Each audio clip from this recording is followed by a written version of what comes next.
Kwanza ni mashindano mazuri kwa sababu timu ndogo zinapata nafasi kucheza na timu kubwa. Tunajifunza vitu vingi. Kama ulivyoona wachezaji wangu ni wadogo, hawajawahi kucheza mashindano makubwa. Wamecheza na timu kubwa kabisa, hii sio level yetu, lakini hawakuwa na uoga kwa kiasi hicho. Kwa hiyo haya yanatakiwa yaendelezwe kwa sababu yanatupa nafasi na sisi. Lakini tukizungumzia mchezo wa leo, Yanga hawakuweka kikosi chao chote, lakini wameonyesha mchezo mzuri. Na namshukuru Mwenyezi Mungu, si kwao wala kwetu ambapo tumepata majeruhi. Na sisi vijana wetu wamecheza vizuri kama ambavyo tuliwaelekeza. Tulikuwa naona tukae nyuma, tuache wacheze. Kwa sababu tukitaka kupambana nao hatuwawezi.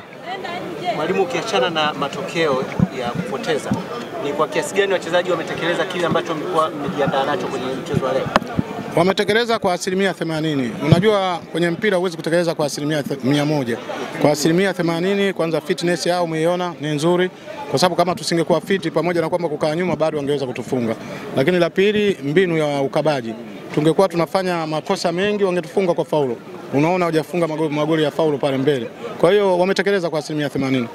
Kupitia mchezo huu nini ambacho mmekipata mnarudi nacho kwenye ligi ya Championship?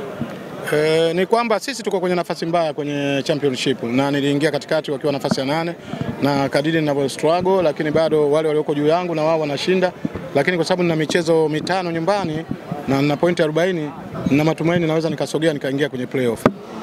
Kocha, mabadiliko ya Sada kuna namna kama yaliathiri mfumo. Tuliona hilo wakati unaendelea kufanya mabadiliko, kwa sababu toka alipotoka ikawapa nafasi kubwa Yanga kucheza kwa kujitawala. Wewe ni mwandishi wa habari, mimi ni coach. Tena coach mwenye uzoefu mkubwa. Sisi hatukutaka kufunga. Sisi tulikuwa tunataka kuzuia hizo goli mbili na tosha. Na niliingiza watu kwa ajili ya kukaba. Kwa hiyo wewe ulikuwa unafikiria tucheze tushinde. Unashindaje pale? Unashindaje mbele ya Yanga? Si ulikuwa unaona? Kwa sababu nafasi 3 tulipata, kama angekuwa wachezaji wakomavu wangefunga zile zote kipindi cha kwanza. Lakini mlionekana mna uwezo wa kupata nafasi na kuzitengeneza pia. Ndio nasema nafasi kama zile wanapata akina Pacome, akina Azizi wanafunga, bado vijana wetu wadogo. Kwa hiyo kile walichofanya ndicho wanastahili kwa uwezo wao. Kuna namna kwenye mchezo wa leo timu imeonyesha ukomavu hali ya juu, kwa maana jinsi ambavyo walikuwa wanacheza kwa kujiamini. Ni kipi ambacho ulizungumza na wachezaji wako hasa walipoingia kwenye kipindi cha kwanza? Wamecheza kwa kujiamini sana. Kwanza niliwajulisha kwamba Yanga sio timu nzuri ya kucheza nayo kwa kuidharau.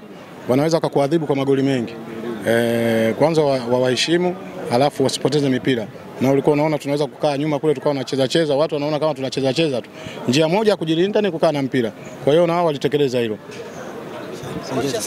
Asante sana.